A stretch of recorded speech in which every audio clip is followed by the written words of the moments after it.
To-dos are the smallest unit of traction in EOS. And although they're small, they are mighty because if they are weak, nothing sticks. And when they're strong, magically, everything starts to move in the right direction. Let's unpack that a little bit. My name is Chris Beer. I'm an integrator, which just means I'm a regular everyday user of the EOS toolset. And this lesson, it's one that has been earned through lots of reps. Your to-do list is where your team's real accountability lives. So let's think about this. You've bought into traction, you love the EOS toolset, you have a beautiful VTO, great rocks, a nice scorecard. But what makes a difference week after week? Those to-dos, moving things forward. Because if you're not moving those things forward, you're not even having a level 10 meeting, you're just having a nice little gathering. Let's think about it. A real to-do is simple. It's actionable, it's clear. It's assigned, and that assignment has gained acceptance from the person who owns it. And that is due in 7 to 14 days, meaning I can count on you to get it done. So when you're thinking about a good to-do, it has to be clear. For example, follow up on a project isn't a to-do. That's something I'm going to look at a couple days from now and say, what was I supposed to do? That wasn't clear. You need to treat to-dos like a recap, like a handshake.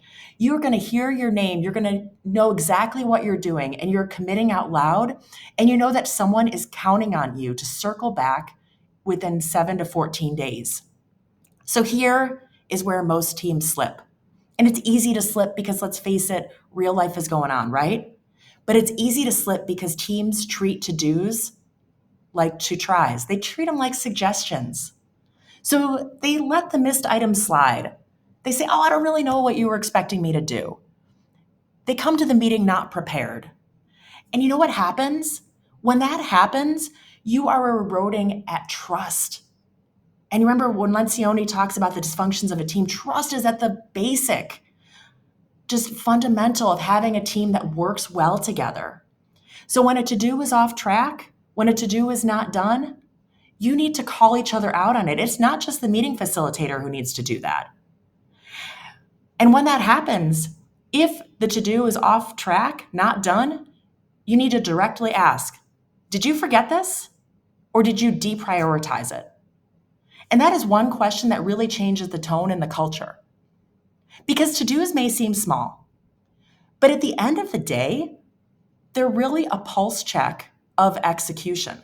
But that only happens if you're willing to hold each other accountable. So if your team is knocking out those to-dos week after week, congrats, you're moving, keep it up. I know it's work. Keep prioritizing those to-dos. And if they're slipping, guess what? It's not just your to-dos that are slipping, it's your overall traction. So don't manage quarter by quarter, manage week by week. You're going to get traction when you focus one to-do at a time. All right, go get it.